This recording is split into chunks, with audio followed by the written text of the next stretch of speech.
Chapter 35. Kai. Training and torturing have kept me sane over the past couple of days, though I'm well aware that only an insane person would admit that. It's almost been a week since the first trial ended. Almost a week since I buried a blade in Jax's chest. Almost a week of restraining myself from doing the same to Ace. So I keep busy, pounding my fists into mats so they don't find their way to somebody's face, seeing that I don't have the silencer to beat down on anymore. It's a shame that I killed him. I'm sure he had information, yes, but I'm not one for empty threats. I promised Micah I would kill him if he didn't prove his life worthy of saving, and when he failed to offer me the information I wanted, I followed through on that promise. He was a liability, too dangerous to keep alive as my human punching bag. I knew he had no intention of telling me what I wanted to hear, and I had no intention of wasting my time. Though I do miss taking my anger and frustration out on him. Despite that, I still spend most of my days with Father's silencer. His ability is one of the few I've never trained with, never even encountered until a month ago. So I train with Damien for hours, trying to understand and develop this new power as best I can. I never want to feel powerless like I did when Micah ambushed me in loot. No, I want his power. Want to be able to use it and deflect it so I can never be crippled like that again. Easier said than done. The training is tedious and tiring. Learning to use the silencer's ability is far easier than defending yourself against it. I'm smothered daily by his power while trying to tap into it, trying to use it against him. I'm struggling, to say the least, despite being determined and despising feeling so helpless. But I'm restless. I keep myself busy all day in the hopes the nightmares are too exhausted to chase me from my sleep at night. The blade of my sword sinks deep into the wood of the practice dummy I'm currently hacking into. I sigh in annoyance and grip the heavy hilt with both hands, yanking the sharp steel out of the splintered wood. I mindlessly flip the weapon at my side before raining down blows on the hunk of wood once more, letting my mind focus on the power and precision of each swing. Focus on what it feels like to wield death, hold it in my palm, bend it to my will. And yet, all it takes is a familiar laugh to shatter that focus. Seeking energy savings? Always keep your energy prices under the price cap with Next Pledge. Satisfy those savings cravings with Eon Next.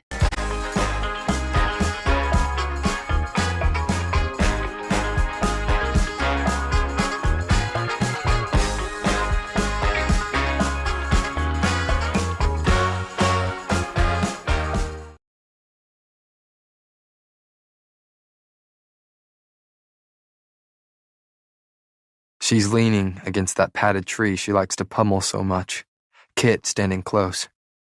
Something begins burning inside of me, but I ignore it, not bothering to acknowledge the jealousy painting me Ilia's kingdom color.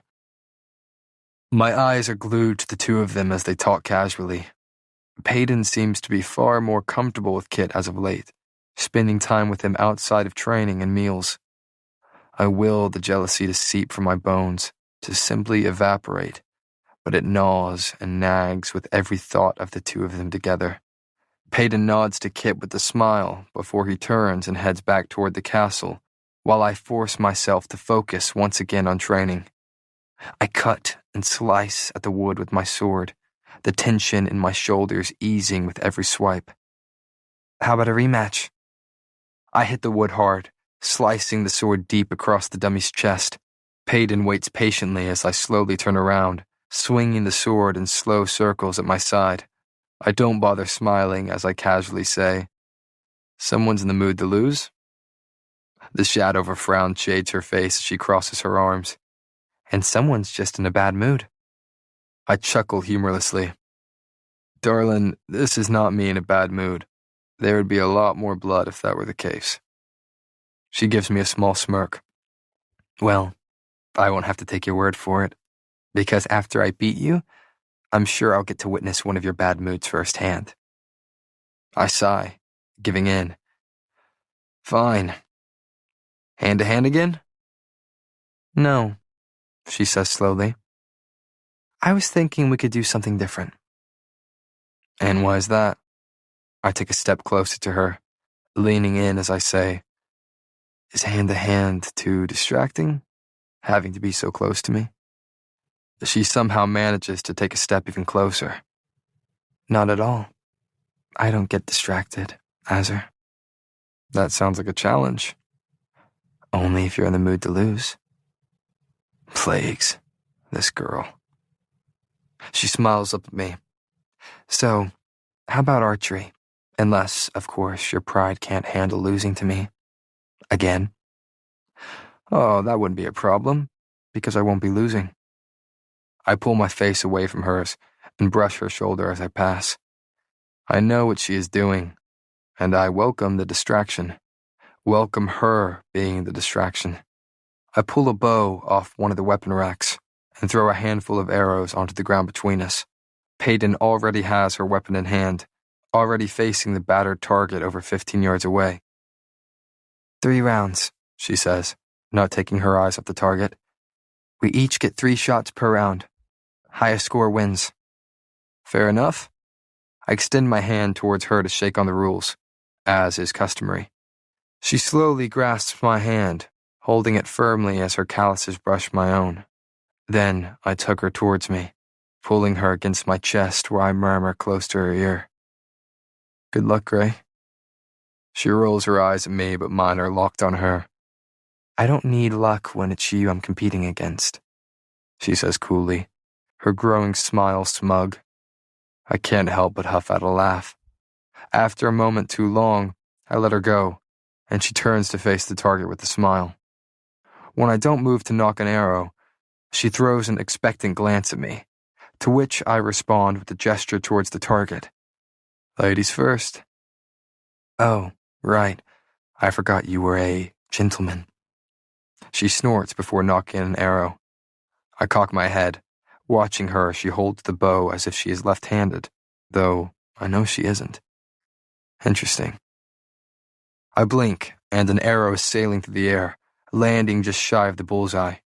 She places another arrow on the bow and pulls back, taking a deep breath. She shuts her eyes for a moment, only firing when she opens them. Bullseye.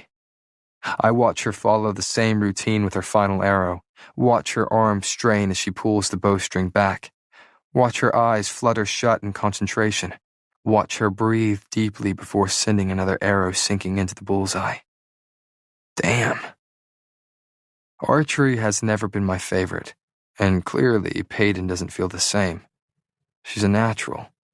So confident, so controlled, as if the bow is nearly an extension of her arm. The arrow obeys her as she wills it to land exactly where she wants, and I'm suddenly thinking she's right. I might lose this. You're up. She steps back beside me, and with a mocking whisper says, Good luck, Azur. Plague knows I'll need it. I step up and settle an arrow onto my bow. I can feel her eyes on me, tracking every move I make, and it's annoyingly distracting. I pull the bowstring back, aim, and fire. Then I'm cursing under my breath for just barely missing the bullseye before I knock another arrow. This one follows the same pattern, and I'm now frustrated and feeling the overwhelming need to punch something. I fire my last arrow, and it finally lands where I want it to. Barely. Its silver tip sinks into the farthest edge of the bullseye, guided by sheer luck to get it there. Peyton doesn't say a word as she steps up and fires her next 3 arrows. And just as before, 2 hit the bullseye, 1 just shy of it. She's mesmerizing to watch, to witness her work with this weapon. I'm going to lose. I don't like losing. And Peyton knows it too. She walks past, smiling at me as if she's already won, and she probably has. I take my time firing my next 3 shots, trying to concentrate and calm my breathing before letting them fly towards the target. Not helping. 2 on the rings, 1 on the bullseye. I glare at the target while Peyton grins. She knocks an arrow as she says, "Now I see why you wanted to stick with that hand-to-hand. You knew you had a better chance of winning that." She's not wrong. She's still smiling as she focuses her attention on the target, calming her breathing before she even draws the bowstring back. There is no way I'm winning this. I fight a small smile at my sudden idea. If I'm going to lose, I might as well have some fun. I take a step towards her.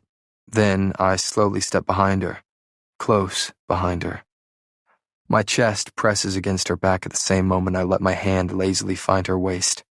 She jumps at the sudden contact, and I laugh softly, close to her ear.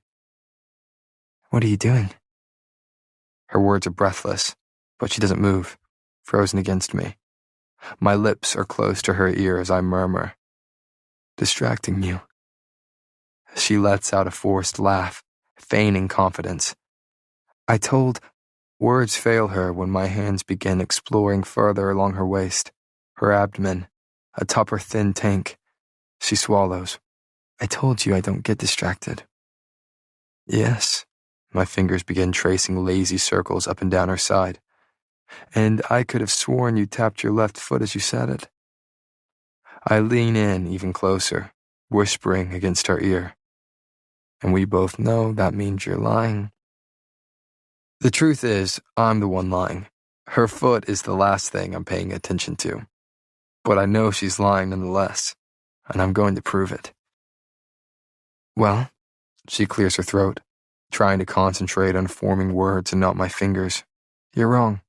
And with that unsure remark, she lifts her bow and draws the string. I wrap an arm around her waist, slowly, and let my other hand brush from her knuckles curved around the bowstring, all the way to her straining shoulder. With her body still pressed against mine, I feel a shiver snake up her spine as my fingers dance slowly up and down her arm. I smile against her ear, and I know she feels that too, since she huffs in annoyance. I feel her take a deep, shaky breath as she tries to calm down, tries to pull herself together, and then she fires. I chuckle against her ear when the arrow lands the farthest away from the bullseye yet. She whips her head around so our faces are mere inches apart and scowls at me. I'm amused, smiling as I let my eyes wander over her face, catching on every faint freckle and dark lash framing her blue eyes. Then, those ocean eyes tear from mine when she turns back to the target, grabbing another arrow. But she never tries to step out of my grasp. She's too stubborn.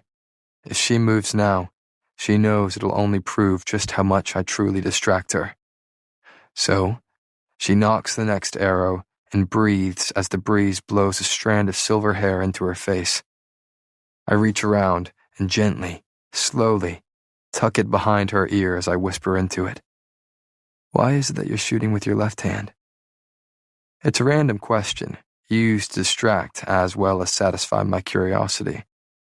She takes a deep breath before answering.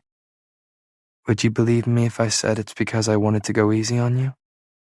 I laugh, shaking my head before resting my chin on her shoulder. "Liar. You would never go easy on me." "You're right about that." She exhales a shaky laugh. "My father taught me to shoot with both hands, and after my injury in the trial, I figured I should practice more with my left." And with that, she doesn't hesitate before pulling back and firing the arrow, hitting far outside the bullseye with a soft thud. "Don't say a word," she mutters through clenched teeth, not bothering to look at me as she grabs another arrow angrily. "I wasn't going to say a thing," I say with mock innocence. "Liar. I can practically feel you smirking." My lips are against the shell of her ear, and I am, in fact, smirking. I can't help it when I'm right. She's still fiddling angrily with the arrow, her voice deceptively sweet as she says, "Well, if you keep smirking like that, I'm going to turn around and point this arrow at your heart." I smile at her sentiment, my fingers continuing to draw circles around her stomach. She takes another shallow breath, about to pull back and fire when I mumble, "Yeah? Well, at least you might be able to hit my heart." unlike the bullseye. I'm not surprised when I feel the hard jab of an elbow sink into my stomach. The air whooshes out of me, but as soon as I catch my breath, I'm laughing. Peyton huffs, and I tug her close to me, using this game as an excuse to hold her, touch her. Her head rests on my chest as she examines the target, breathing deeply, and I'm doing the same. My chest heaves, the feel of her against me almost too much to breathe properly. We fit together so perfectly, so right. I can hardly think, or breathe, or move when my fingers glide across her skin, her waist, her body. Then, she lifts her head, lifts her bow, and lets the arrow fly. Bullseye. But barely. I lean down and rest my chin on her shoulder once again, admiring the arrow that finally made it to its mark. It's about time, Gray.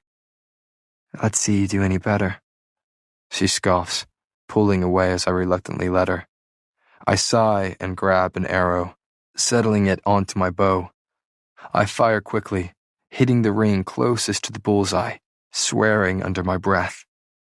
Then I grab another, determined to make the arrow land where I want it to. Something brushes my arm, a whisper against my skin. My head whips to the side, eyes crashing into blue ones below. She looks up at me through her lashes, eyes burning into mine, full of fire.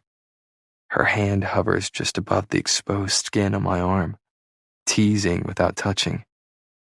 What are you doing, Gray? I ask, turning my attention back towards the target. Distracting, she says slowly, drawing out the syllables. Her hand brushes my arm again, lightly, so lightly. I smile. Darling, you're gonna have to do better than that. No, she says coolly. I don't think I do. The tips of her fingers meet my skin. She lets them trail down my arm, stopping at my wrist before making their way back up, painfully slow. Her fingers find their way under the sleeve of my cotton shirt, climbing up and gone. Her touch vanishes, leaving me aching for her to lay her hands on me. That's when it hits me. She's right. She doesn't need to do anything more to distract me. The mere thought of her being so close and barely touching me has my head spinning. I'm melted by the promise that her fingers gave me. Promise of more. Promise of something. Nothing. She won't lay her hands on me. Instead, she'll drive me mad by teasing me with her touch, only to pull it away, leaving me wanting more, leaving me cold without the fire her fingers trail along my skin. I exhale, noticing how shaky the action sounds, how shaky my body has become. I pull back the bowstring as another finger traces under my forearm, grazing my skin. My arrow lands 2 whole rings away from the center, but my mind is elsewhere, on the phantom touches making their way up and down my arm. I don't remember grabbing another arrow, but it's knocked onto my bow when I look down. Slowly, so damn slowly, she lets her fingers slide over my skin, heavier than before. A single touch has never made me feel so on fire, and she knows exactly what she is doing. She knows that barely feeling her at all will drive me mad in a way I can't explain, in a way I've never felt before. You're a cruel little thing, you know that? My voice is deep, desperate. But I've barely laid a finger on you, she says softly, emphasizing her words with a single finger tracing up my forearm. Exactly. Maybe I did it on purpose. Maybe I chose to distract her because I knew she was too stubborn to not do the same to me. Maybe I did it all because I wanted her hands on me too, because it was an excuse for me to hold her, for her to hold me, and now that she isn't, I'm craving her touch, craving her. I fire the arrow, not bothering to wait and see where it lands before I've thrown my bow to the ground, spun around, and gripped her wrists instead. I pull her towards me, staring into her startled eyes. Her lips part, either in surprise or because she's about to tell me off. I'm not sure. Don't. I pause, swallow, exhale slowly. Play with me like that. She stares at me. Her mouth opens and closes again, clearly hoping words will fall out. I hold her gaze as I guide one of her hands to my arm, dropping her other wrist to pull her closer by the waist. Her palm meets my skin, and it's almost like I remembered how to breathe again. I press my hand on top of hers, holding her skin firmly against mine. I smile now that she's finally, fully touching me, rather than taunting me with the tips of her teasing fingers. A single touch from her, or the lack of it, is enough to drive me mad. What has she done to me? I take my hand off hers, fingers trailing down her arm before dropping it to my side. But she doesn't drop hers, instead leaving her palm in place. She stares at where her skin meets mine before her gaze finally trails up to my face. She smirks, but it's as weak as her voice. I didn't realize a single touch could affect you so much. Neither did I. Her eyes dart away from mine, almost looking timid as she lets her hand trace down my arm before dropping it completely.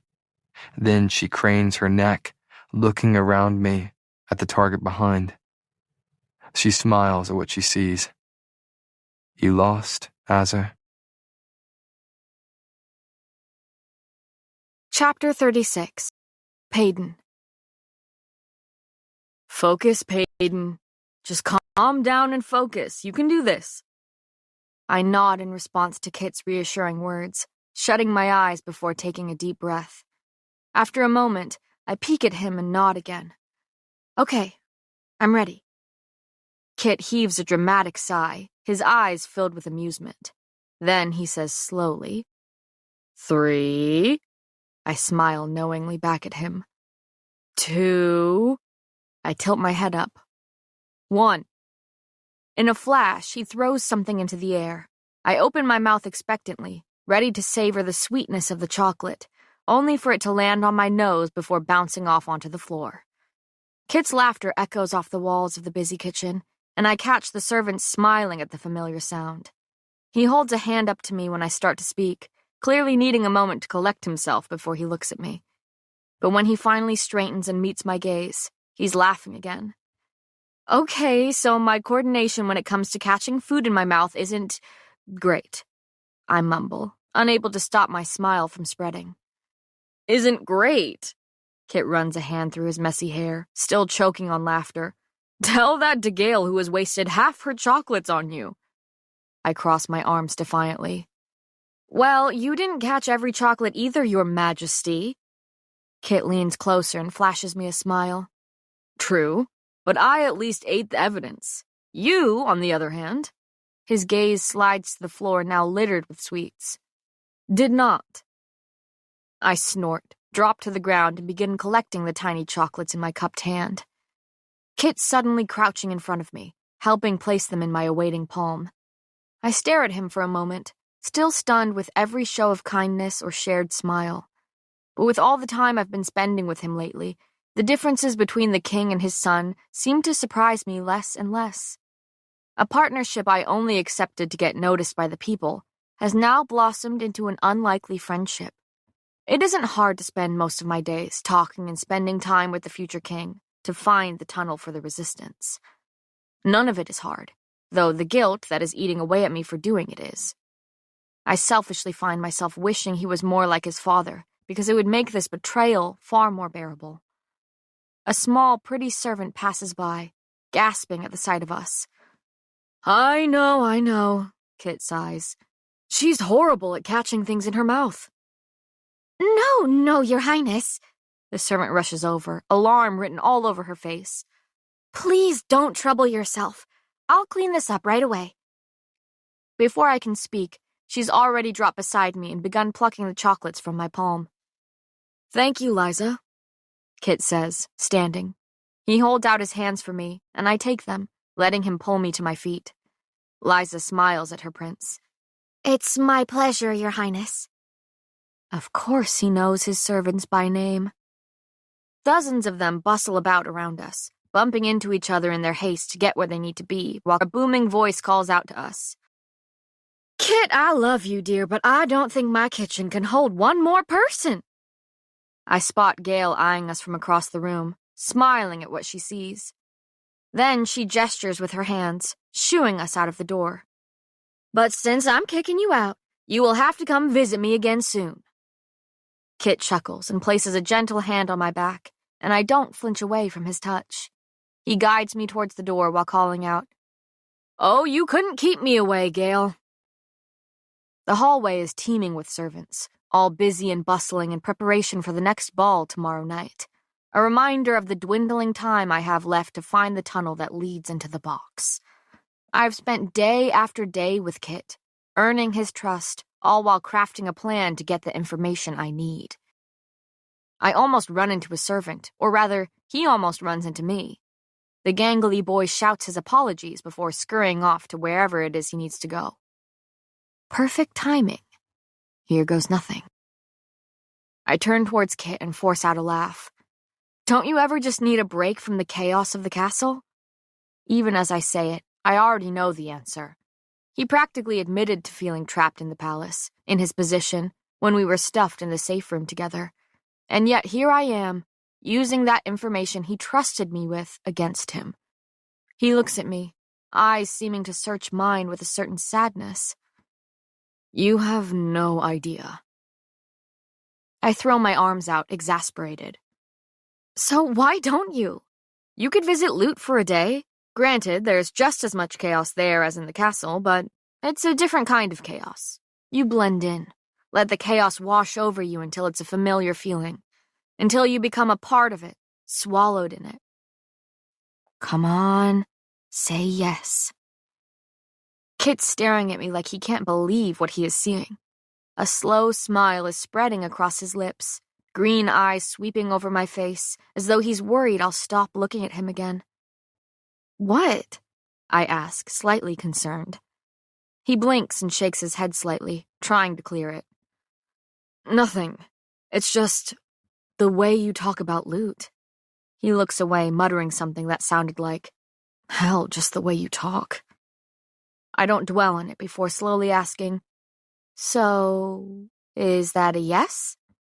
His smile slips. "I wish I could see Loot. Truly. I haven't been since I was a boy. Since before I was trapped here," I supply softly. I hadn't realized we'd stopped walking until Kit tugs me from the middle of the hallway, sparing us from being trampled by bustling servants. Seeking energy savings? Always keep your energy prices under the price cap with Next Pledge. Satisfy those savings cravings with Eon Next. Cozy up in a new world that you build together. Team up with Pokemon to build your town in Pokemon Pokopia. Out now, only on Nintendo Switch 2. "Exactly," he says with a small smile. "You're one of the few people who understands that." I nod slowly, smiling slightly. "Kit, I'm about to tell you off, okay?" He laughs at that. "I would expect nothing less from you. Go on." "As the future king," I sigh, "you should see your people. See how they live in the slums. See how they survive." "I know," he says hollowly. "So what's stopping you?" He huffs out a humorless laugh, rubbing the back of his neck as he simply states, "The current king. I never leave the castle unless it's absolutely necessary, and seeing my people is not, according to him. I'm the heir to the throne, and he won't risk me leaving the palace, let alone helping like I tried to when the resistance attacked the ball." I try not to stiffen at his ignorance, at the idea that the resistance attacked the ball. But it's best to not tell the prince off about matters I should know nothing about. "And do you agree with him?" I ask, carefully. "I understand him, and I respect him, and you will never stop trying to prove yourself to him, so you'll do as he says. I know." There's a bitter bite in my voice that I quickly try to conceal. Then just one night, Kit. Go see your people. See what it was like for me in the slums. Don't trap yourself here. Kit leans his head back against the wall and laughs. I can't exactly leave, Peyton. There are guards everywhere, and I don't have the clearing to just walk right out. And that's exactly what I hoped he would say. Still, I give him a flat look. But you're the prince. Yes, well, sometimes I'm only a prince in title, not in privilege. I can't just walk out the front door. So walk out a different door. I take a step closer, throwing my hands up only to let them slap against my sides, feigning nonchalance. You can't tell me there isn't some way out of here that no one knows about? Some sort of door that isn't guarded? I sound totally casual, curious even. Come on, trust me. Tell me. If I can get him talking about the tunnels, get him to take me through them, there's a chance of him telling me about the one I need to find. I would act like I'm curious, ask questions about the other tunnels in order to learn about one in particular. It's not my most solid plan, but it's a start. He looks me over in a way that vaguely reminds me of Kai. I push thoughts of the other brother away, instead choosing to focus on the one in front of me. The one who is easy to be around, easy to talk to, easy to trick, betray, use. Oh, yes, there are plenty of ways for me to get out of the castle unseen, Kit says with a smile, cutting through my screaming thoughts. My heart is pounding, my voice quiet when I say, I'll take you, one night. You'll see Lute and your people, what they're like, what their lives are like. He's staring at me so intently that I stop for a moment, swallowed by those emerald eyes I didn't dare look into a few days ago. A king who doesn't know his people cannot be a king for his people. Despite the truth of my words, they taste bitter in my mouth for the reason behind me voicing them. All it takes is one seed of doubt, one grain of uncertainty to fester and grow. And I just planted it. I give him a reassuring smile, as though I'm not lying through my teeth. Trust me. Maybe, he says, studying me. I fight the urge to try to convince him further, careful not to sound desperate or draw suspicion. I'll think on your offer. Kit? The hair on the back of my neck stands up at the sound of that voice. That cold, callous voice. I slowly turn on my heel to see the king at the end of the hallway, making his way to us. I give him the smallest curtsy, biting my tongue as I offer a small smile. Kit, I need you in the study to finish our discussion with the advisors. His eyes sweep over me, finally deeming me worthy to look at. They are the same bright green as Kit's, and yet they couldn't be more different, more cold. I nearly shiver, reminding me of why I could barely meet his son's eyes. The king's gaze flicks back up to Kit before saying, Now. Though he doesn't sound too thrilled, Kit replies with a curt, Of course, father. He steps beside the king, ready to walk with him back to the study. Go ahead, son. I'll meet you there. His stern voice leaves no room for argument, and Kit nods slowly in response before throwing me a small smile and turning on his heel. I can barely stand to look at him, but I force my eyes to meet those of my father's murderer. He's looking at me like I'm the scum he scraped from the bottom of his shiny shoes. I can't stand it, but I force myself to be still rather than squirm under his scrutiny. So I offer him a bright smile, all while wondering if it looks like I'm baring my teeth. Your Majesty, I say in farewell, before moving to go around him, to escape this man and my raging, revengeful thoughts.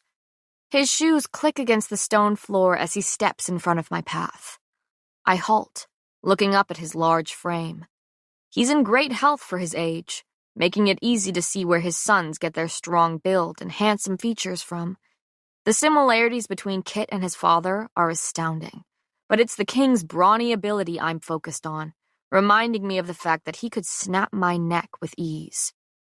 Miss Gray, good to see you made it out of the first trial, mostly unscathed. He doesn't sound happy about my well-being in the slightest.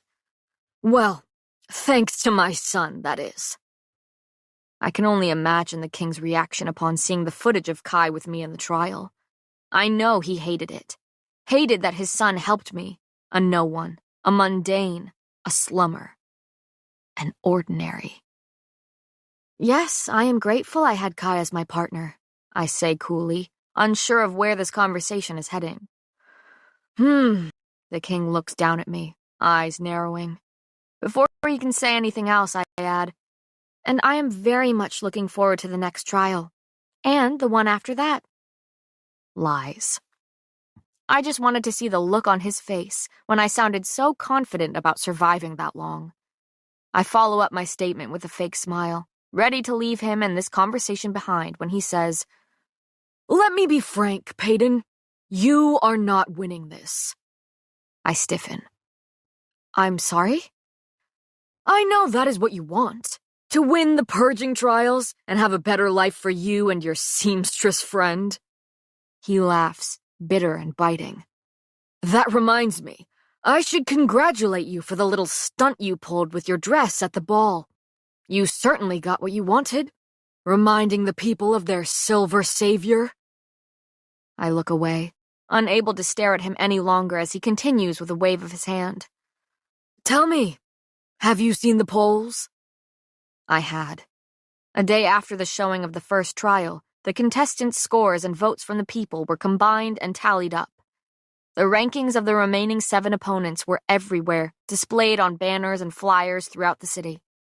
Kai was at the top, followed by Ace, with Andy close behind in third. That left Blair and I tied for fourth, with Braxton and Jax tied in last. It seems that the Kingdom of Ilia doesn't quite know what to do with me. Those from the slums are likely voting for their silver savior, while those outside of it are likely rooting against me, hoping to watch the slummer die an entertaining death. And if I'm receiving any votes from those outside of the slums, it's no doubt because they find me amusing. Yes, I have seen the polls, I say through my teeth. Good. I doubt your ranking will get any higher. So what I'm most concerned about is your involvement with my sons. They don't need you dragging them down, or worse, influencing them. I stare at the king's chest, watching as he fixes the cuffs of his jacket. I doubt I need to remind you of your place, so stay out of their way, and we won't have any problems. Understood? The dagger tucked into my boot has never tempted me more, tormenting me with the thought of shoving its blade through his chest like he did to my father. But he didn't just kill my only parent that day. He killed a piece of me in the process. And I have never hated someone so wholeheartedly because of it.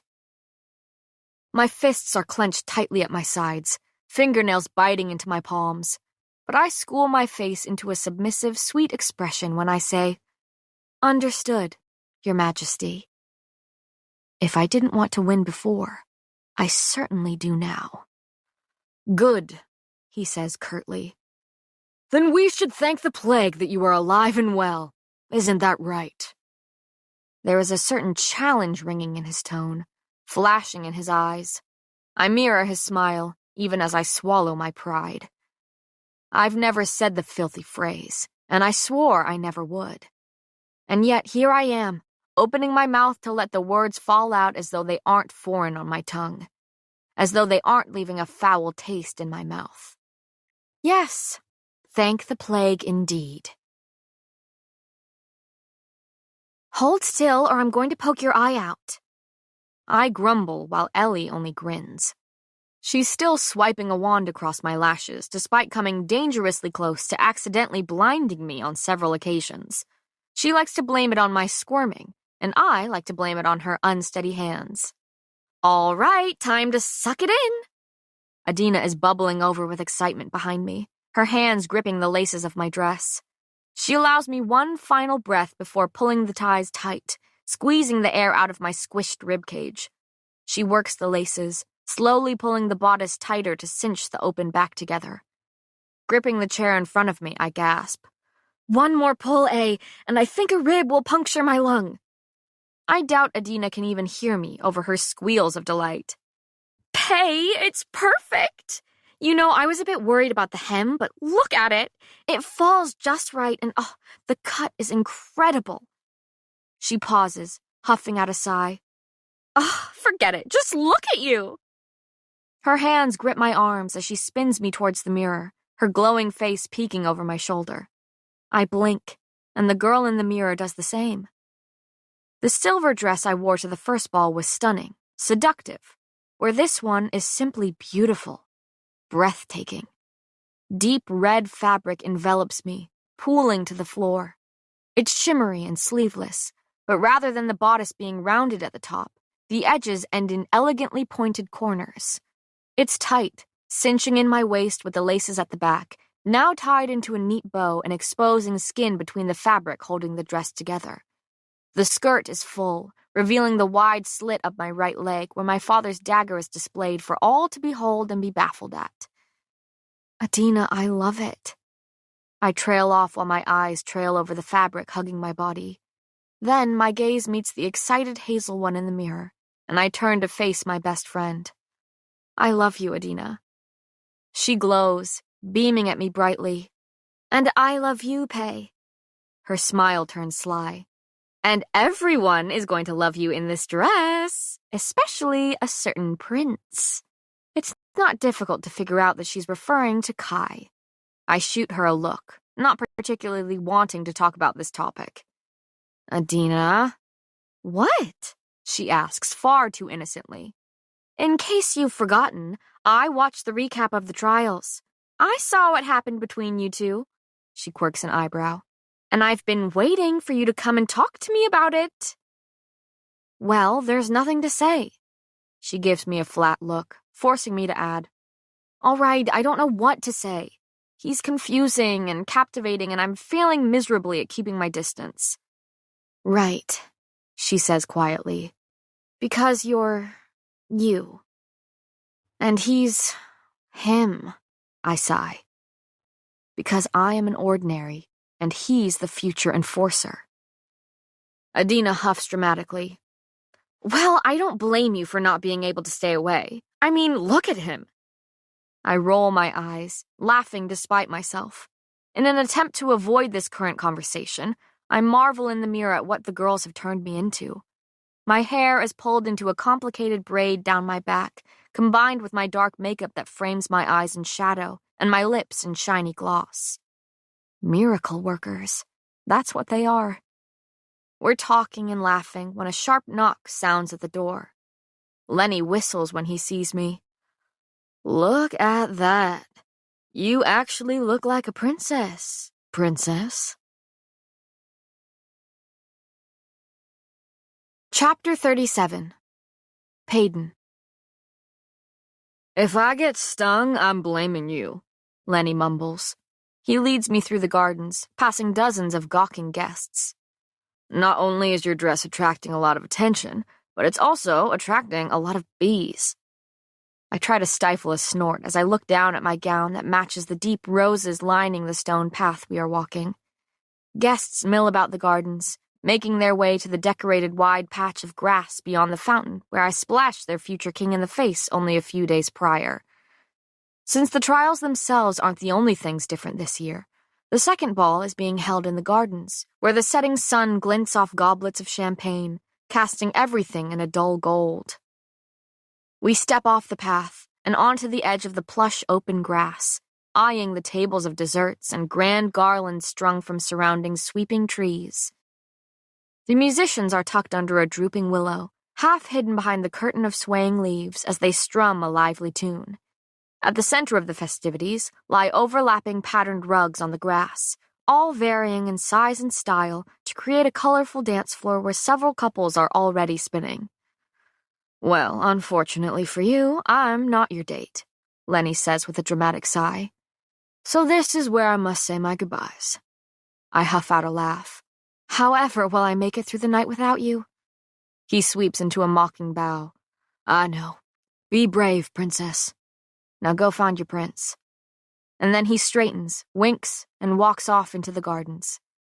I shake my head at his retreating form before taking a breath and heading farther into the makeshift ballroom for the night. I scan the swirl of dancing bodies, trying to find Kit among them.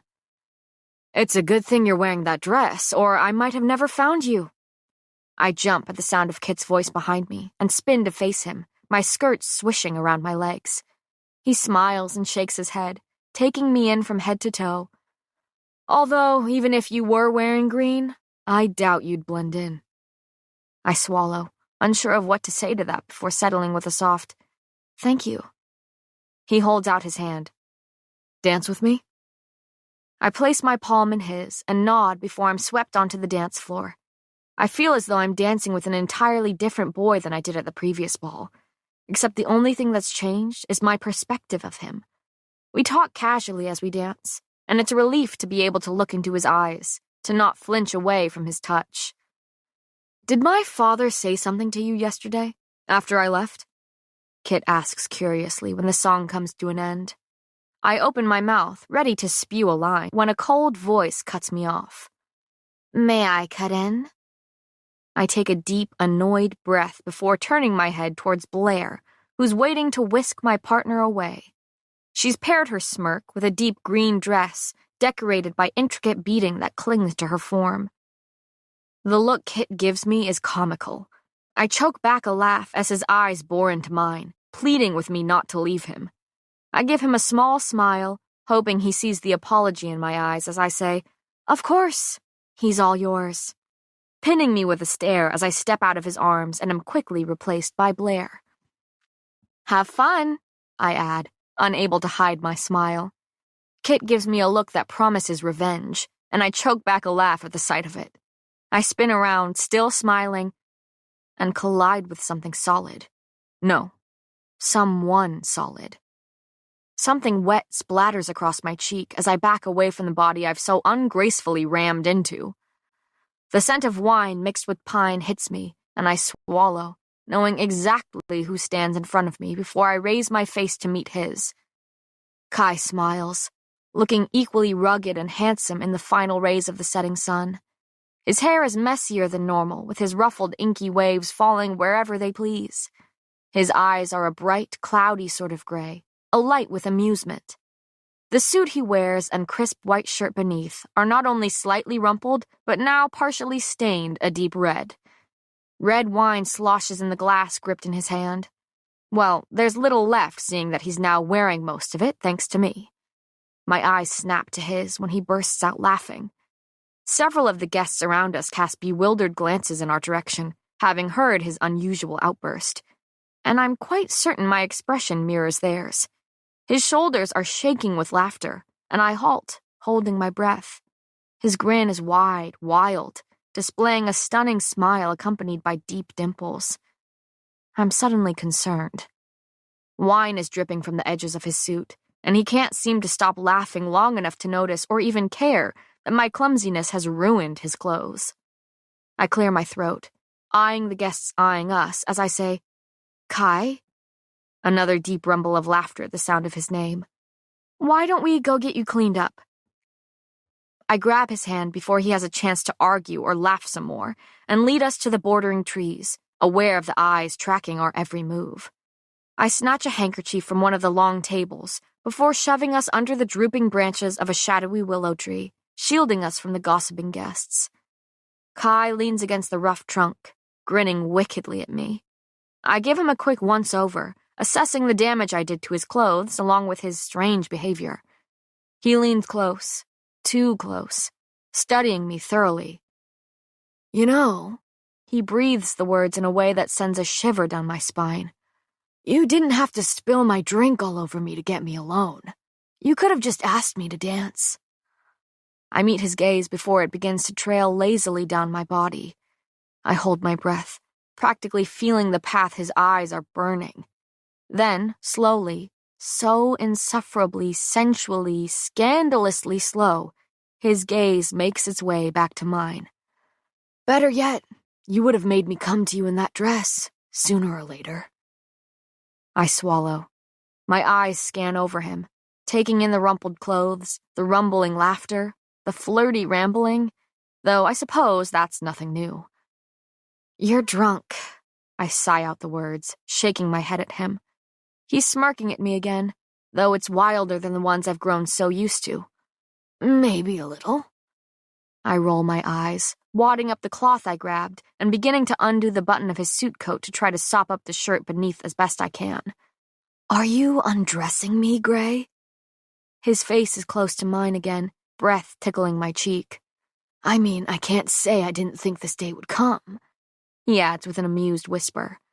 Couldn't resist me, darling? I look up at him then, flashing a smile of my own with a confidence I don't currently feel. Oh, please, I snort. The only thing I'm resisting when I'm around you is the urge to put a dagger to your throat. His eyes are locked on mine. I love when you threaten to kill me. Do you know that? Oh, and why is that? The corner of his mouth twitches up. Because every time you don't, it only proves that you don't want to. And then he flicks the tip of my nose with a satisfied smile. I bat his hand away with a huff, flustered and frustrated, and hating that he's the reason for my frazzled state. I fix my attention on his stained shirt, the fabric now sticking to the muscled body beneath. Plagues, well, that isn't helping. I begin dabbing at the red splotch, forcing myself to focus on the task rather than the boy before me. I try to forget that it's him I'm helping, all while simultaneously trying to remember why I'm helping him in the first place. Then, fingers catch my chin, and my breath catches in turn. Kai tilts my head up to meet his gaze, fingers dancing along my jaw. He's looking at me like one would a painting, drinking in every detail, delighting in its originality, deeming it a work of art. He tilts my head to the side, turning my cheek towards the light. I should push him away. His thumb strokes my jaw. I don't want to push him away. He chuckles, and it's a drunkenly delightful sound. I forget how talented you are. Managed to spill my drink on the both of us. His thumb swipes across my cheek, wiping away the wine I had forgotten splashed onto my face. Well, maybe if you kept your eyes on the dance floor and your nose out of your glass, we wouldn't be in this situation, I say coolly. Oh, darling, my eyes were on the dance floor, he says casually. They were on you dancing with my brother. Then he huffs out a laugh, craning his neck to shake his head at the canopy of leaves above us. Why do you think I've been drinking? My heart is pounding against my ribcage, against the tight confines of this dress, threatening to burst and tear Adina's careful stitching. He's looking at me again, shrugging sloppily. Besides, this, he looks down at his stained shirt, was most definitely the doing of your clumsy footwork. I fix him with a glare, willing myself not to smile. Oh, is that right? Shh. His fingers have found their way back under my chin, my jaw, cupping my face. Gray eyes drop to my mouth, gaze heavy. And then he's dragging his thumb along the length of my bottom lip. Wine. I can taste it coating the thumb he's swiping across my mouth. I'm stunned, stoned still as his eyes track where his finger traces, ever so slowly, back and forth. I should push him away. But I don't. Instead, I watch him watch me. Watch his eyes roam over my face. Watch his chest heave with shaky breaths. Watch a muscle ticken his cheek. Watch a smile twitch his lips. His next words are a murmur, as if he's muttering his innermost thoughts while his thumb continues to wander over my lip. Will you forever be the prize I am aimlessly trying to win? I inhale sharply, staring him down as I say, Is that what I am to you? A trophy? A small smile twitches his lips as he shakes his head at me. Oh, darling, a trophy implies that I won it, earned it, deserve it. He leans in farther, a certain reverence reflecting in his gaze. But if I get to have you, it will be because you let me. I swallow, my mouth suddenly feeling far too dry. It's just the ramblings of a drunk man. That's all. His thumb is tracing my mouth, and I allow myself one more moment to memorize the feeling. And then I push him away. One of my palms finds his chest, forcing some space between us, while the other catches his wrist. I pull his fingers away from my mouth, my lips still tingling from his touch. I feel dizzy, like I could get drunk off his touch alone. Dangerous. You're not sober. Tilting my head, I give him a smile. So you're not allowed to touch me. He copies me, cocking his head to the side as he looks down at where I'm holding his wrist. But you're touching me. Yes, well, I'm sober. A smile plays at his lips. So you're saying I'm allowed to touch you when I'm sober? His tone sounds more like a challenge than a question. I consider it, then I laugh. I'm only saying yes because I doubt you'll remember much of this conversation in the morning. His gaze flicks between my mouth and eyes, a drunken smirk twisting his lips. Oh, darling, I doubt I could forget this. I shake my head at him, not bothering to suppress my smile before remembering that I'm still holding his wrist. I lower it slowly, letting it drop to his side as I distract myself by assessing the stain again. I sigh, exasperated. Obviously, that stain is not going to come out like this. You'll need to take off your shirt and soak it. His grin is wicked. Are you trying to get me naked? Again? He says this far too loud, and I'm sure far too many people hear it. I pin him against the tree, clamping a hand over his mouth so no more nonsense can come spewing out of it. I'm trying not to laugh and failing miserably. I snort and clamp my hand over my mouth, shaking with less than silent laughter at my current situation. At that, I feel Kai's lips smiling against my palm and tug my hand back before I can change my mind. Don't stop, he murmurs. I nearly choke on my laugh. Stop what? That. Laughing. Seeking energy savings? Always keep your energy prices under the price cap with Next Pledge. Satisfy those savings cravings with Eon Next.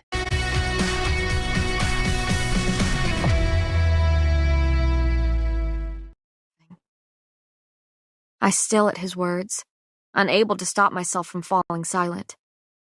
He gives me a look, frowning slightly. You never listen to me, do you? And with that, I'm being pulled towards the carpeted dance floor. What are you? I sputter as he stops abruptly at the edge of the dancing couples and spins around. Words fail me when he lifts the back of my hand to his lips, brushing a kiss over my knuckles.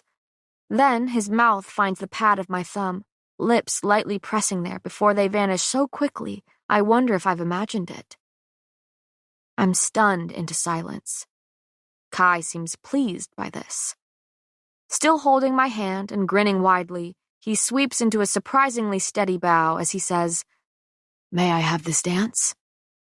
I don't get the chance to answer before he tugs on my arm, pulling me into him and onto the dance floor. I'm wrapped in his arms, pressed tightly against him.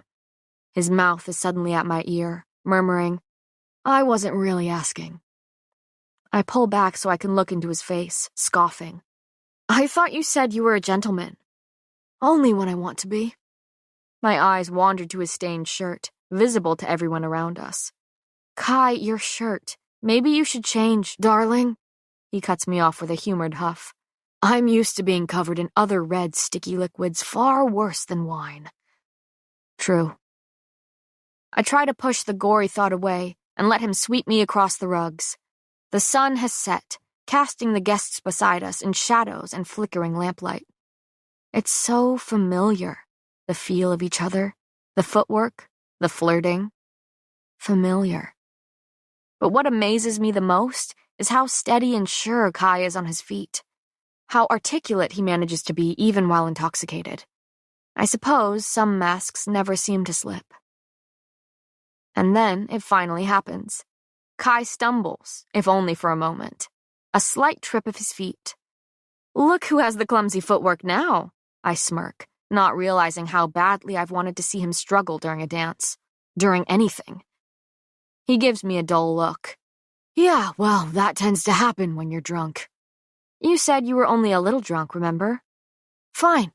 Then you can cut me a little slack. He's looking me over, shaking his head at what he sees. Besides, your dress is very distracting. I like it. I huff out a laugh. That is a terrible excuse. That's because I was giving you a compliment, not an excuse. Well then, that was a terrible compliment. I see the challenge flash in his eyes before I hear it in his voice. Then why don't you give me an example of a good compliment, Gray? I should have seen that coming. Of course he is going to use this as an excuse for me to finally flatter him. Except that I won't. Fine, I say curtly. Your hair looks very soft. Soft? Kai echoes with a cough that might have been a laugh. Oh, come now. You can do better than that. He leans in closer, his voice taunting as he adds, and if you want to run your fingers through my hair, I wouldn't be opposed to your smile. I cut him off before his offer can tempt me. I like when you truly smile. When you're not wearing the mask of the future enforcer or the prince, and you simply allow me to see you. It's a smile I wish you would share with me more often. I swallow and fall silent. That was not at all what I intended to tell him, and yet that doesn't make it any less true. At the sight of that smile, it's easy to forget who he is and what he does. At the sight of that smile, I see a boy instead of the king's deadly pawn. At the sight of that smile, I see someone who is more than a friend, instead of someone who would kill me if they knew what I am. And suddenly, that smile is sounding very dangerous. Even with my stupid dimples, you still like my smile? Kai's words are soft, slightly breathless, and my answer is equally so. Even with your stupid dimples, Azur. His lips twitch into a variation of that smile I shouldn't be seeking out, though it's softer than the ones I've seen before. He opens his mouth and, Malachi? Our eyes snap to the queen now standing a few feet away, a pleasant smile on her stunning features. Do share her with the other gentlemen, won't you? She's mine for the night, Mother. Kai's eyes are back on me. A small price to pay for ruining my clothes. But the queen is gone, whisked away by chattering guests and dancing figures before the words even left Kai's mouth. I blink at him, unable to stop the smile spreading across my lips. Your name is Malachi? Yes, well, I've also been called devilishly handsome, devastatingly powerful, and more recently, a cocky bastard. Whoever called you that must know you quite well. Yes, more than I care to admit, he says quietly. The drone of violin fills the silence that stretches between us. When he finally speaks, Kai's question is quiet. Are you ready for tomorrow? I'm reminded of Kit's same question at the previous ball as I say, Are you? He exhales slowly. I have to be. There's a long pause. The smile I give him is sad. That's not what I asked. Smartass, he mutters under his breath, managing to truly make me smile. The truth, then? The truth, always. Then no, I'm not ready. He sighs, ducking his head close to mine. But we'll be fine. We always are. I nod numbly, not needing him to explain what he means. Both of our lives have been a series of trials that we've had to survive. Only now, we are going through one together. One we will fight our way out of just as we've done in the past. As if to emphasize his words, he reaches up and flicks the tip of my nose, sharing that smile of his with me. And rather than pushing him away like I know I should, I find myself smiling back. We settle into a comfortable silence as we spin. The garden is now bathed in moonlight, and lamps are flickering warm light over the faces swirling beside us. Kai suddenly dips me, his fingers grazing the bare skin peeking through the slit of my dress, before lazily gliding up the cool dagger resting upon my hot skin. I bite back a surprised yelp, while he only laughs. Didn't I tell you the daggers aren't needed for dancing? He places me back on my feet as I breathlessly reply, Depends on who your partner is. I hate that he makes me feel like I'm always trying to catch my breath. And what I hate even more is that he knows it. I hate it. I hate it. I hate it. I drill those words into my head, forcing them through my thick skull. I refuse to get caught up in him. He must be able to see the battle raging in my brain, because he grins at me. Dimples. Those damn dimples. I'm practically panting now, trying to breathe, trying to ignore this boy in front of me. Trying to ignore his dazzling smiles and difficult past I now know so much about. His caring and charming side, the little things that make up him, his hands that are on me. I hate it, I hate it, I hate it. Gray eyes flick between mine, worry reflecting in them. Is everything all right? I hadn't noticed how quickly I'm breathing, how I'm trying to gulp down air and failing miserably. Kai looks suddenly sober and suddenly serious, which I can only assume means that he can see the panic plastered all over my face. His arm tightens ever so slightly around me, ever so protectively. I hate it, I hate it, I hate it. Pei? Oh, why can't I hate it? What's wrong? His voice is stern, cutting through my haze of hysteria. There are so many bodies around me, so close, so pressing. The air feels so thin, so hot in my lungs. I feel so confined, so trapped. Body locking, heart leaping, mind laughing at how weak I am. My head is spinning, and so are we. I stumble to a stop. My partner, my thoughts, my breathing all halting with me. I can't swallow the panic, can't swallow down air, can't swallow my pride to admit to myself that something is wrong. Calm down. You're fine. Suddenly, I'm that little helpless girl again. The one with the dead dad and murdered dreams. The one being beaten against a pole for stealing to survive, running to rid herself of haunting memories. The one who would curl up in a ball, crippled by grief and consumed by panic. The one who couldn't be in large crowds or small spaces without gasping for air or grappling to escape. Weak from worry, powerless from panic. No, just powerless. Calm down. You're fine. I'm having a panic attack. The dress is abruptly too tight, squeezing my ribs, choking me, forcing the air from my lungs. The crowd around me is suddenly doing the same, squeezing me, choking me, pressing in, oblivious to how the garden packed full of people is suddenly petrifying me. I can't breathe. The words are a gasp, and I'm embarrassed that I have to admit to him, to myself, a fear that hasn't haunted me in years. Claustrophobic. I barely manage to get the breathless word out, but he doesn't wait for me to struggle through an explanation before I'm pressed to his side, letting him lead me to the edge of trees. Just a little farther. Hold on, he murmurs, pushing us through the crowd and back under the dark willow. I feel the rough bark of a trunk against my back and open my eyes, not realizing I had shut them in the first place. In the shadows, I can barely make out Kai standing in front of me, wearing the same look he had when I was bleeding out on the forest floor before him. Breathe, Pei. Breathe. He seems to be struggling for air himself, his eyes scanning my face as mine dart around frantically. Hey. Look at me, he says softly, more softly than I've ever heard him speak. And for once, I listen to him.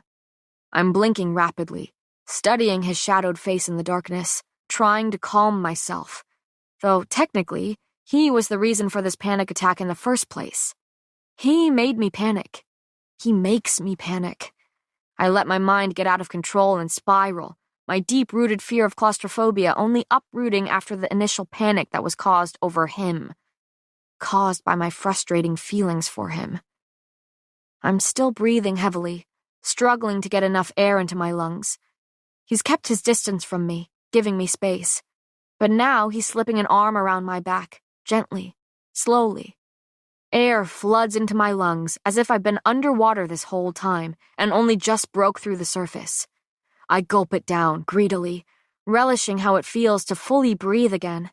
The panic begins to dissolve, my mind finally settling after spinning out of control. Much better, I'm sure. Kai sounds relieved, though the faintest smirk is lifting his lips. And that's when I feel it. My dress shifts. I look down and nearly gasp at the gaping fabric that was once stretched tight across my chest. The waist is loosened, no longer cinched to fit my figure. The whole dress is about to fall off me. I clutch the top of the sleeveless gown and tug it up, gawking at him. What were you thinking? I was thinking. Kai shoves his hands in his pockets, the perfect picture of nonchalance.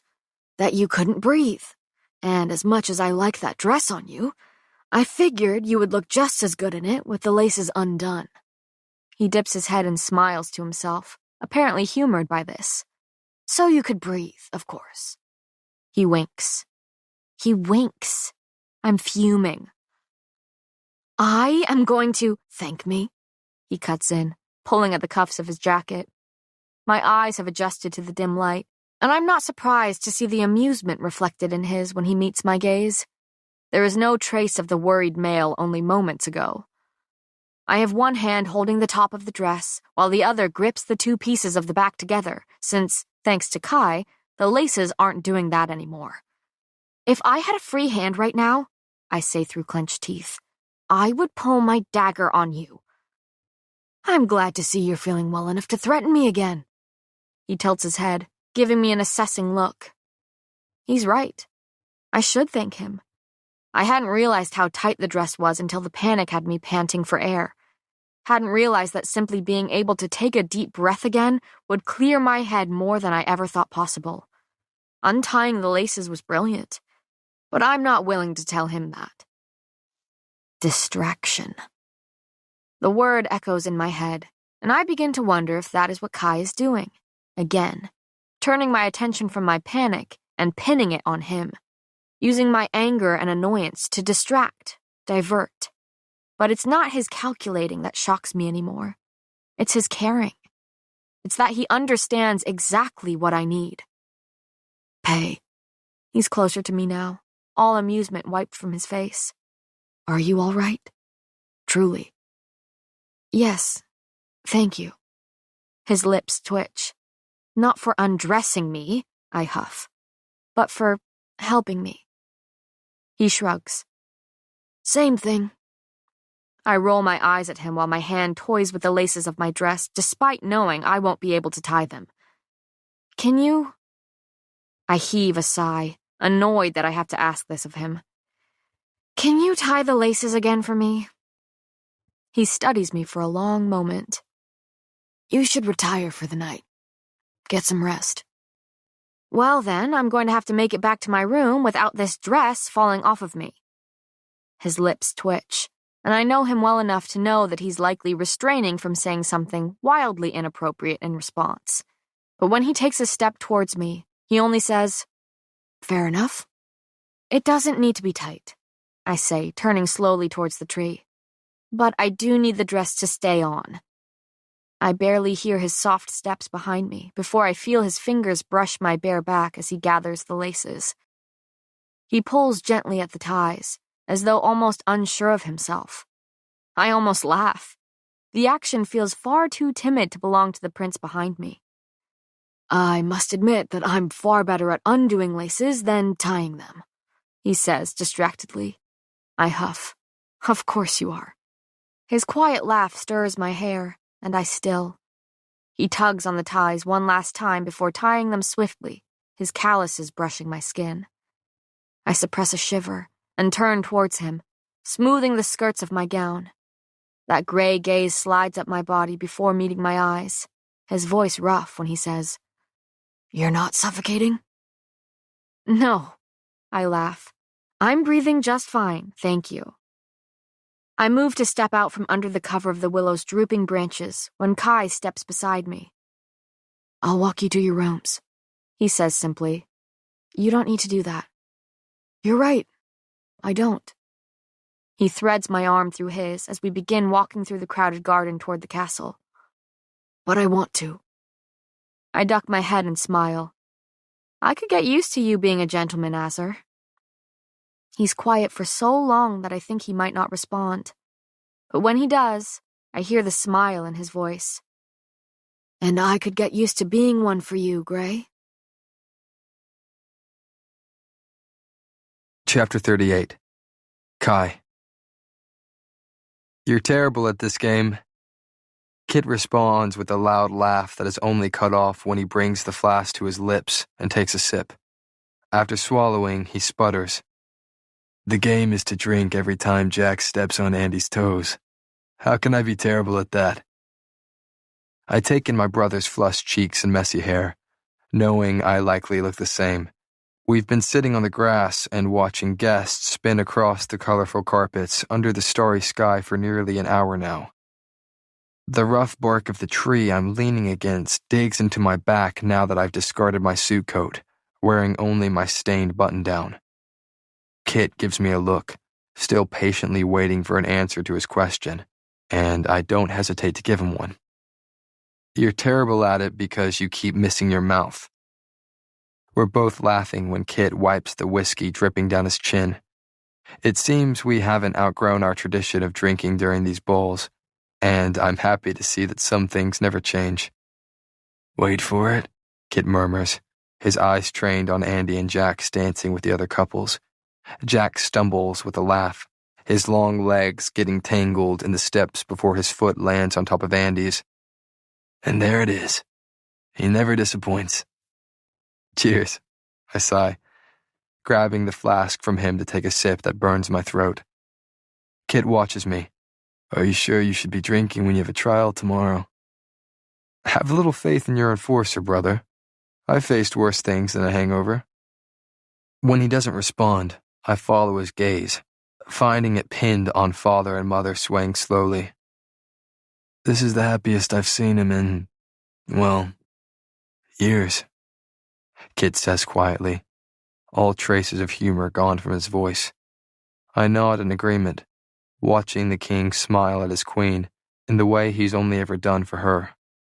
He never fails to give her the affection he never gave to us, to me. With that thought in mind, I'm taking another swig from the flask. Maybe once the resistance is taken care of, he'll be a happier man. Kit adds with a sloppy shrug. Speaking of which, he tears his eyes from the dancers to look at me. Did you get any information out of the silencer? Kill them, I say with an equally sloppy shrug. He isn't the slightest bit fazed by this. Is that a no then? I sigh. Yes, that's a no. Kit frowns. What about the ordinary near loot you were sent to find? Did you get any information then? The little girl's face flashes in my mind, her red hair bright like the fire in her eyes.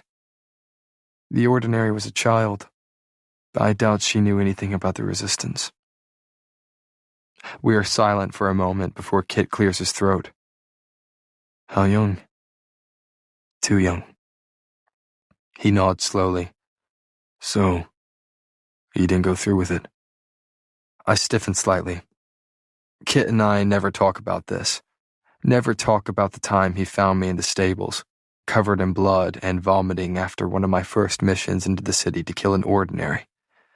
I was a boy, only 14 when I took the life of a child not much younger than I was, and I vowed to never do it again. The king has sent me on countless missions since, all a part of my training.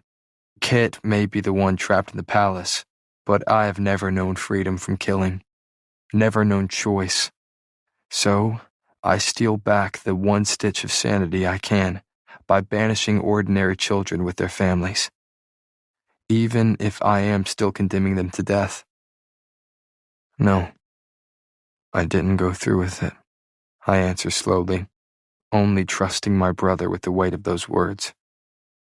It took him years of putting pieces together before he came to my room to drink one night, confronting me when I could no longer see or think straight. Destruction is my duty, and the king has made me grow numb to killing. But for the children, I force myself to feel. Even monsters can have morals. I heave a sigh, bringing the flask to my lips. I'm not drunk enough to talk about this right now. Neither am I. Kit snatches the flask from his hand with a grin before his eyes drop to the stain on my shirt, as if noticing it for the first time. What the hell happened to you? Payton. I sigh again. Payton happened to me. Kit chuckles, but the sound is strained. Yeah, she certainly is something. You have such a way with words, Kitty. He shakes his head and runs a hand over his face. I don't even have words to describe her, but plagues. Does she never fail to have words for me? My shoulders stiffen, but I force myself to sound relaxed. Does she? He huffs out a laugh. Yeah. She's the only person who doesn't tell me what I want to hear, isn't afraid to speak her mind. And quite often, I might add. Would you like me to call you out on your shit more often, brother? I ask casually. Is that what I'm hearing? He gives me a lazy shove, ignoring my comment. She's got this sort of fire. He even called me an ass the other day. My lips twitch despite the tension coursing through me. Sounds about right.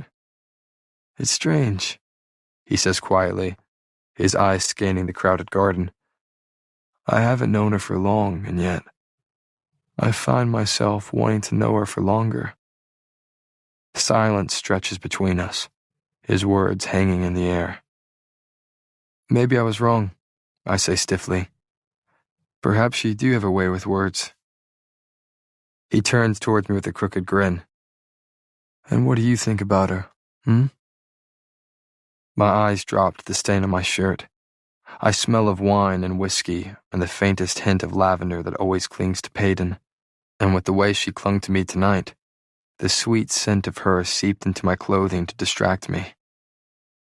What do I think of her? When do I not think of her? I grab the flask from Kit's fingers and repeat the same words I said earlier. I'm not drunk enough to talk about this right now. Lies. Even sober, she has my head spinning. I don't need to be drunk to admit what she's done to me, how she's made me feel. The swishing of skirts and chatter of excitement has me looking up. I watch as the guests begin to head out of the gardens and towards the training grounds. I throw Kit a confused glance, to which he responds, I have no idea. We stand, only slightly unsteady on our feet, and follow the crowd. Before we've even made it to the training yard lit with torches, I spot rising platforms surrounding a large dirt ring where guests begin taking seats. Tiala steps out in the middle of the ring and spins in a circle, smiling at the guests surrounding her. How fun is this? Not only do we get a ball, but we also get a brawl. I was certainly not planning on fighting tonight. The crowd cheers and claps as they look around, likely searching for the contestants. And I'm doing the same. There's no sign of the girls, only Jax, Braxton, and Ace on the opposite side. I run a hand through my hair, suddenly dizzy from the alcohol and all the powers pressing down on me. The flask grows sweaty in my hand, and I'm wishing I hadn't drunk so much of it even as I contemplate downing the rest. When I move to head over to the contestants, a hand grasps my arm. Kai. I turn to find Kit's eyes pinned on me. In case I don't see you before tomorrow. I know, I say, not needing to hear the 3 words to know that he means them. I know. Be careful, he says with the hint of a smile. And don't you dare die. Don't worry, you won't be able to get rid of me that easily, Kitty. Chapter 39. Peyton. What is taking so long? You know, you really are a princess sometimes. Lenny's grumble is muffled by the door, separating him from my room as I tear off my dress. Calm down, I mumble back. I'm trying not to rip my gown. Yep, that's something a princess would say. I roll my eyes and put on my thin training pants, pairing them with a loose cotton shirt. Well, would a princess be going into a fight to entertain guests at a ball? I slip on my boots, and my hands itch to snatch my dagger and slide it into one of them. But when Lenny came banging on my door to inform me that I was needed in the training yard for an impromptu brawl, he also made sure to mention that outside weapons were prohibited. I sigh at the sight of my silver dagger, wishing I could have it on me for comfort alone. When I swing the door open, Lenny nearly topples over after leaning heavily on it. I snort, and he gives me a sarcastic smile before we begin at a quick pace down the hallway. Is this normal? I ask in a hushed whisper, leaning close to him so none of the other Imperials can overhear. Making us fight at a ball? And right before a trial? He throws me a look, and even with the white mask obscuring half his face, I see the worry in his eyes. Lenny's emotions are always on display, always written all over his features. Nothing about this year's trial is normal. I nod as we round the corner and head out towards the training yard. The rising platforms around the dirt ring are filled with elegantly dressed guests in green and black, looking out of place among the muddy yard. Torches surround the ring, casting eerie shadows across the excited faces in the crowd. "Did you get any information from your prince yet? Perhaps about a certain tunnel?" Lenny asks quietly. I sigh and shoot him a look. "Not in the few hours since you last asked, no." He cracks a smile at that, but it quickly vanishes when we step up to the ring and the crowd around it. My eyes sweep over the scene, taking in Tiala at the center and the crowd leaning in to hear her every word despite it being amplified loudly. "Since you are all unable to witness the trials firsthand, as is typical, we have a special treat tonight." The crowd claps as Tiala continues. "The contestants will be selected at random to fight, and the outcome may aid in your decision of who to cast your vote for." My heart skips a beat. Not only am I going to lose this, but I'm also going to lose their votes. I scan the crowd for my fellow contestants, spotting them across the ring. It seems that only the girls were allowed to change, their gowns gone, while the boys still wear their pants and dress shirts. My eyes roam over a stretching Andy next to a stiff Blair. Beside them, Jax and Braxton talk quietly while the latter begins rolling up his sleeves to reveal his massive arms. Ace stands farther off, content to stick his nose in the air and observe the crowd. And then my eyes stop on him, roaming over his rolled pants and the now see-through shirt sticking to the body beneath. He's dumped water on himself in an effort to sober up, and a faint smile lifts my lips at the sight of him shaking out his wet hair. When Tiala calls out his name, Kai lifts his head and meets the eyes of his opponent. Braxton stares back at the prince for a moment before offering him a nod and stepping into the ring. Within the next few frantic beats of my heart, the boys break into a brawl. Unsurprisingly, Kai is sloppier than normal, which is to be expected since he isn't exactly sober. But even with his disadvantage, years of training has him quick on his feet as he falls into a familiar rhythm. The fight is fierce, captivating the crowd with every punch and dodge. Only when Kai barely manages to pin Braxton to the ground for several seconds does the crowd erupt. Imperials quickly rip them apart before they can do any more damage. Andy and Ace's names are called next, and their fight is a fast one. Upon stepping into the ring, Andy shifts into a wolf with a sleek burgundy coat. She growls when Ace uses his typical trick of surrounding his opponents with identical illusions of himself. But with Andy in her animal form, she sticks her nose in the air and smells the real Ace among them, pouncing before he can even react. She knocks him to the ground and sinks her claws into his chest, looking far more animal than Andy. "Next up is Blair Archer and..." Tiala skims the card before saying, "Peyton Gray!" I let out a shaky breath while my heart slams against my ribcage. Of course it's her. I move towards the ring, ready to face my fate, when rough fingers wrap around my wrist and whip me around. My braid flies over my shoulder and nearly hits me in the face when I turn to see Kai staring down at me. I barely glimpse the bloody cuts and bruises that are already beginning to bloom on his face before he pulls me against him. To anyone else, it likely looks as though I stumbled into the prince. He dips his head so his lips are brushing my ear as he begins speaking in a hushed, hurried tone. "Stay on your toes and keep moving. You're scrappier than her, so use your head and use anything you can. She's weak physically where you are not, so take advantage of it." Then he leans back enough for me to look up into those smoky eyes as he murmurs, "Distract her. You're good at that." And then his fingers find the bottom of my braid, giving it a gentle tug before giving me a quick wink and walking away. I blink, trying to clear my head as I turn and step into the ring. My eyes scan over the crowd, stopping only when they meet the king's from where he is sitting in a carved wooden chair beside his queen. I don't think I imagined the flicker of smug satisfaction that crosses his face, making me wonder just how random these pairings truly are.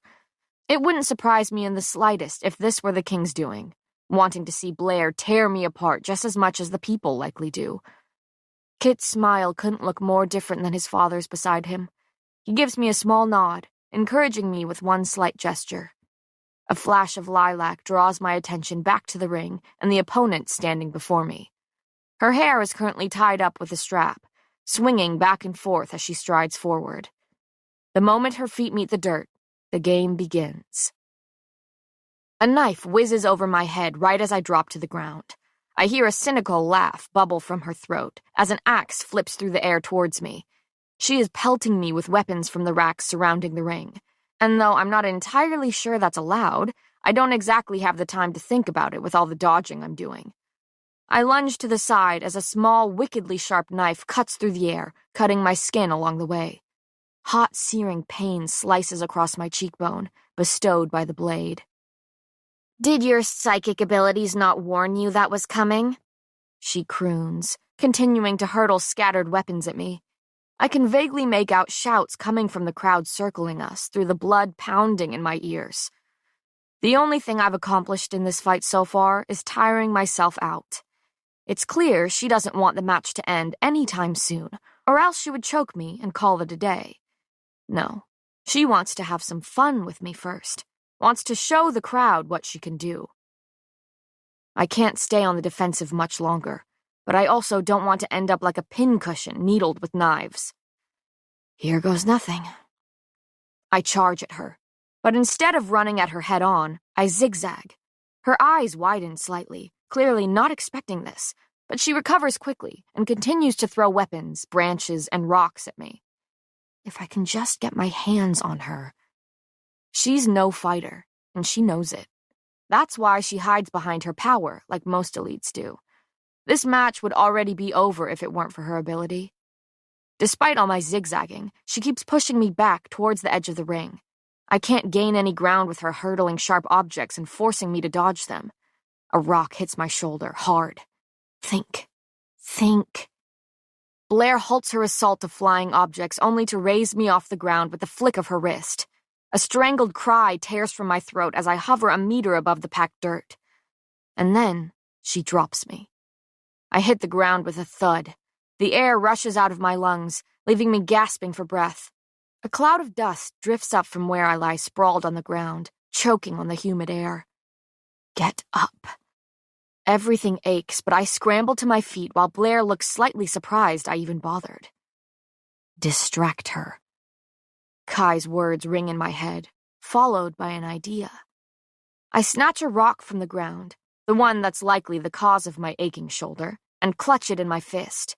She's resumed pelting items at me, and as I dodge, duck, and roll, my fingers find a knife lying in the ring alongside several other weapons. In one quick movement, I cock my arm back and fling the knife at her face before chucking the rock right after. She stops everything and lazily raises her hands to halt the blade and rock before they meet her, amused that this is the best I can do. Or so she thinks. With her full attention on stopping the objects mid-air, I waste no time. I tackle her around the middle, and we tumble into the dirt. With a huff, the air is knocked from her lungs, giving me seconds before she throws me off her. But that is all I need. This was never about winning. It was about making a point. Proving to myself and everyone watching that I am still a threat. Whether I have a power like theirs or not, I will find a way to hurt them. My fist crashes into her jaw, snapping her head to the side. She's likely unfamiliar with the pain accompanying a punch, unfamiliar with people getting this close to even try. She's stunned. I get in another solid hit to her perfect little nose and watch as blood gushes from it. I raise my fist again, but she's finally come to her senses. With a shriek, she throws me into the air like a rag doll. I collide with the hard ground and once again find myself staring up into the starry sky, gasping for air. I hear her shriek in frustration, probably rubbing at her aching jaw and clutching her bloody nose. The sound of boots stalking angrily away tells me she's hurrying off to a healer, refusing to be seen with injuries to her flawless face. Especially when I'm the one who gave them to her. She wouldn't dare be seen injured by a slummer. I hear clapping, cheering, and confused chattering ripple through the audience. A smile tugs at my lips, and before I know it, I'm shaking with laughter. I can't stop it from bubbling out of me as I lie sprawled in the dirt. I may have lost the match, but it's Blair who lost her pride.